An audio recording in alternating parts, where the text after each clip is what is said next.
हमें नहीं पता। जब मैंने लास्ट टाइम तकरीबन कोई हफ्ता होने वाला है, 1 हफ्ता, मैंने रब्ता किया, मैंने कहा जी अब वो मेरे पास आई बैठी हैं तो फिर मैं आपको नोटिस देता हूँ, उसके बाद फिर जो भी होगा कार्रवाई, आप हमें मजबूर करिए हम कोर्ट का दरवाज़ा खटखटाएं। कह रहे जी आपने हमारे खिलाफ दावा किया हुआ है। मैंने कहा मुझे तो नहीं पता। जिस पर उन्होंने कहा नहीं जी आपने हमारे खिलाफ इस्लामाबाद में दावा दिया। मैंने कहा हमारे पास खाने के, उस खातून के पास खाने के पैसे नहीं हैं तो इस्लामाबाद कैसे जाएगी, वकील कैसे हायर करेगी।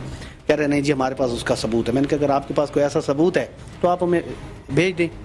जिस पर उन्होंने एक खाली ब्लैंक कागज़ जो फर्स्ट पेज ऑफ दावे का है ना वो भेजा, जिस पर हमें फिर पता चला, उसके लिए हम परसू भी कर रही हैं कि इस्लामाबाद हुमायूं दिलावर साहब की कोर्ट में 26/5 में एक उन्होंने दावा दायर किया ऐसे। ये जैसा कि आपने सुना, इनके वकील का भी यही कहना है कि जो लीगल नोटिस हैं वो हमने तैयार कर लिए हैं। रुखसाना बीबी का ताल्लुक जिला मुजफ्फरगढ़ के एक वही इलाका बेट मीर हजार खान से है, तो वहां पर भी शर्मीन, जब इनसे मेरी बात हुई थोड़ी देर पहले तो इनका कहना था कि वहां भी वो 1 दिन के लिए आई थी।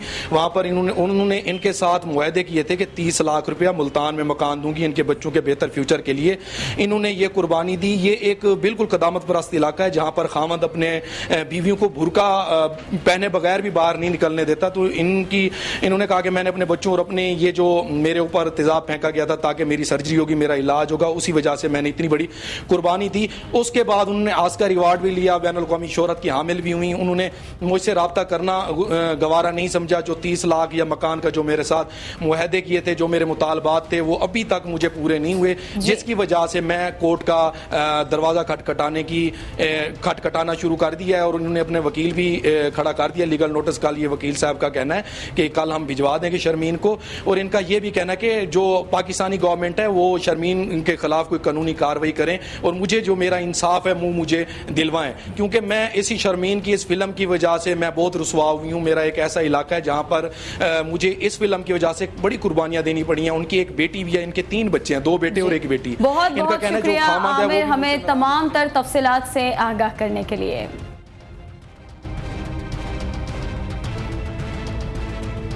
रुखसाना के इल्जामात पर बात करने के लिए हमने रब्ता किया है ऑस्कर अवार्ड याफ्ता फिल्म प्रोड्यूसर और डायरेक्टर शर्मीन उबैद चनॉय से। अस्सलाम वालेकुम शर्मीन साहबा। वालेकुम अस्सलाम। शर्मीन साहबा, आपने क्या फिल्म बनाते वक्त रुखसाना के साथ कोई वादे किए थे ऐसे जो पूरे ना हुए हों?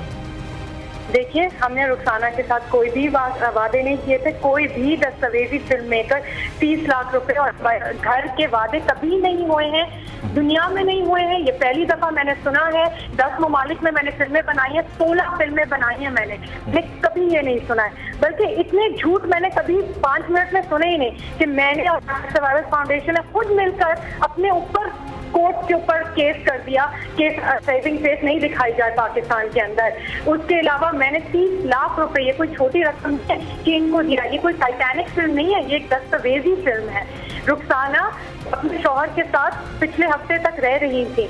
जब एक डोनर ने पाकिस्तान पैसे भेजे थे इनके घर खरीदवाने के लिए, तो ये और अपने शौहर के साथ और इनके पूरे खानदान घर देखने गए थे। इनकी तस्वीरें हैं हमारे पास। इन्होंने कहा था फिर कि वो नहीं चाहते कि वो घर लें क्योंकि वो और भी पैसे चाहते थे। मुझे बहुत अफसोस है क्योंकि रुखसाना इस पूरी सिचुएशन में एक विक्टिम है, क्योंकि आखिरकार उसी के शौहर ने उस पर तेजाब फेंका था।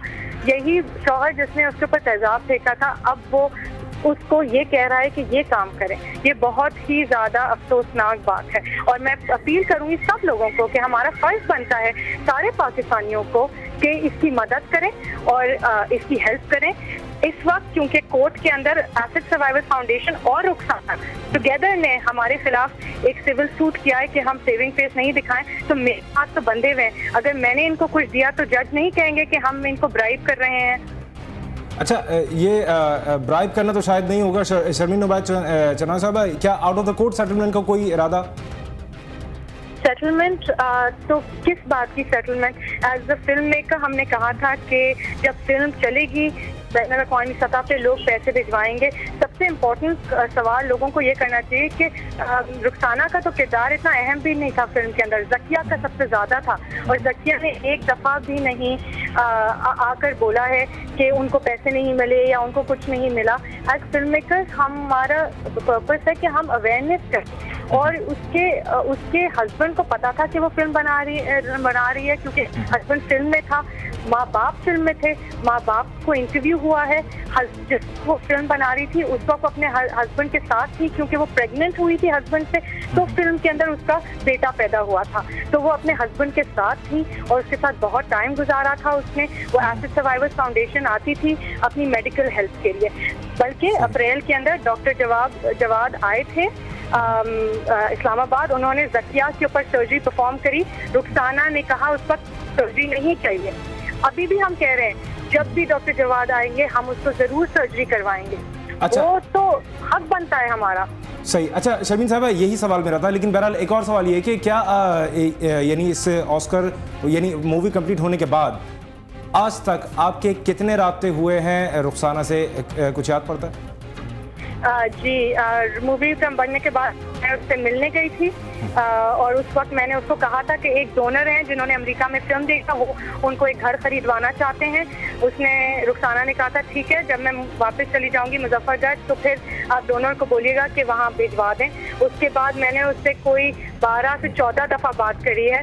जब एसिड सर्वाइवर्स फाउंडेशन और रुखसाना ने कोर्ट केस किया था उसके बाद मैंने नहीं बात की है उससे, इसलिए क्योंकि जब उसने हमारे ऊपर एक केस कर दिया तो हम किस तरह उससे बात करें हम। मगर उस टाइम पर भी हमारे ऑफिस के उसके हस्बैंड के साथ ज़्यादातर शौहर ही कॉल करते थे हमें और कहते थे कि पैसे दो और ये करो, और रुखसाना बीच में साइड में होती थी।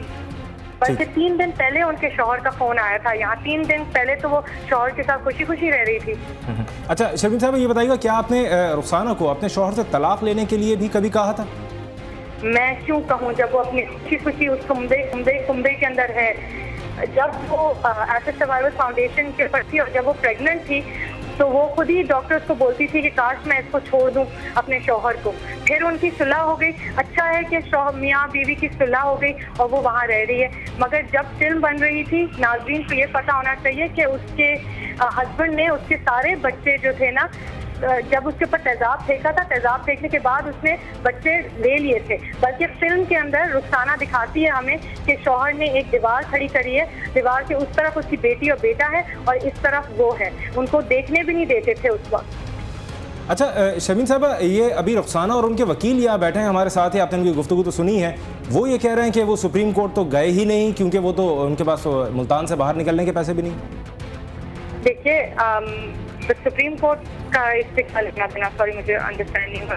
सिविल कोर्ट जो है, सिविल इस्लामाबाद के कोर्ट में, जिसके अंदर रुखसाना के अंगूठे लगे हुए हैं और रुखसाना ने एसिड सर्वाइवर्स फाउंडेशन के साथ एक केस किया है कि सेविंग फेस पाकिस्तान में नहीं चले। हमने उसके बाद हमने कहा कि ज़रूर नहीं चलाएंगे, क्योंकि सबसे अहम बात है कि जो लोग फिल्म में हो उनकी प्रोटेक्शन हो और उनको कोई हार्म नहीं हो। अच्छा, आपने इनका प्लास्टिक सर्जरी कराने की कोशिश की थी, आपने कहा कि इन्होंने रुखसाना ने मना कर दिया। क्या वो आपकी ऑफर अभी भी वैलिड है? अगर अभी वो एब्सोल्युटली अभी भी वैलिड है।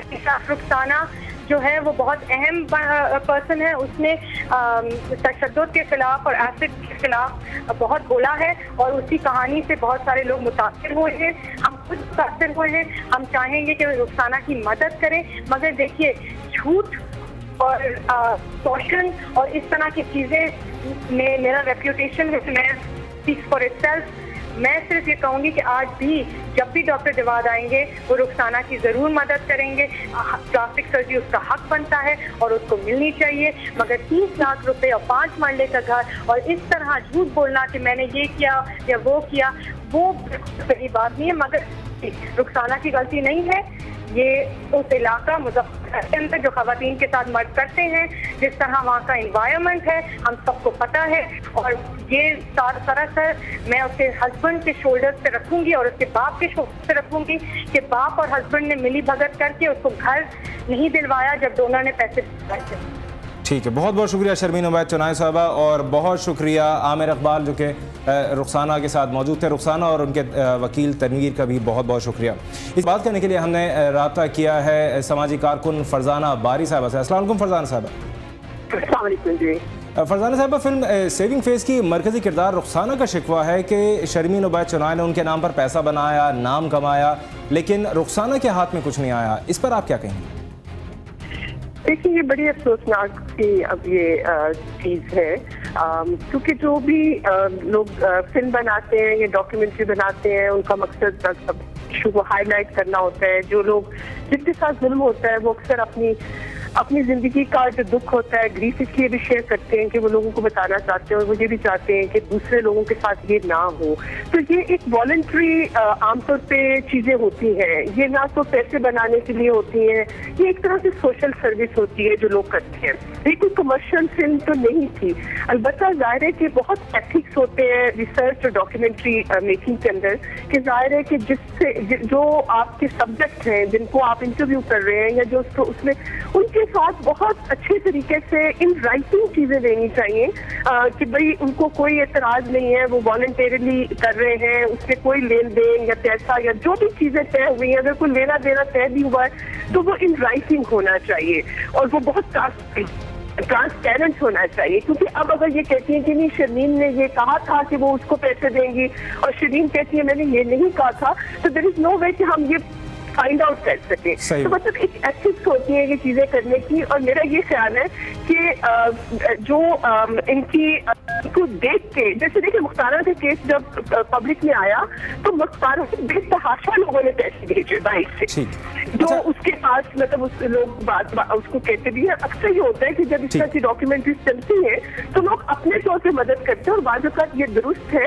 कि खास तौर पे अगर वो कह रही है कि उनका शोहर जिसने खुद से दाग फेंका है, वो फिर मैनिपुलेट भी सिचुएशन को करते हैं कि साथ इसको ज्यादा वो किया जाए। अब मुझे मालूम नहीं है कि जो ऑर्गेनाइजेशन है अगर वो भी इसमें इन्वॉल्व है, जो ऐसे ये जो के खिलाफ काम कर रही है, ये जो ऑर्गेनाइजेशन है, तो इनको ये तो पढ़ी लिखी खातून है, इनको पता होना चाहिए कि इन्होंने इनके बिहाफ के ऊपर किस किस्म का नेगोशिएशन किया था इनके साथ। ठीक है, बहुत बहुत शुक्रिया फरजाना बारी साहिबा। बहुत अफसोस के साथ कहना पड़ता है कि वक्त हमारे पास बहुत मुख्तसर है, लिहाजा आपसे इस बारे में मजीद बात नहीं कर सकेंगे। हमारे साथ मौजूद थी समाजी कारकुन फरजाना बारी साहिबा। उससे पहले ऑस्कर अवार्ड याफ्ता दस्तावेजी फिल्म सेविंग फेस में तेज़ाब गर्दी के मरकजी किरदार रुखसाना से बात कर रहे थे हमारे नुमाइंदे आमिर इकबाल, और उनके वकील मौजूद थे, रुखसाना के वकील तनवीर अहमद मौजूद थे। और रुखसाना का ये कहना था कि उन्हें इस फिल्म में मरकज़ी किरदार भी दिया गया और उसके बाद उस फिल्म की बुनियाद पर शर्मीन उबैद चनॉय को ऑस्कर अवार्ड भी मिल गया, लेकिन रुखसाना के हाथ कुछ ना आया और वो अपना शिकवा बयान करी थी। दूसरी जानिब शर्मीन उबैद का कहना था कि उनकी जानिब से कोई ऐसा वादा नहीं किया गया था, अलबत्ता प्लास्टिक सर्जरी का एक वादा किया गया था जिसको रुखसाना ने कबूल नहीं किया।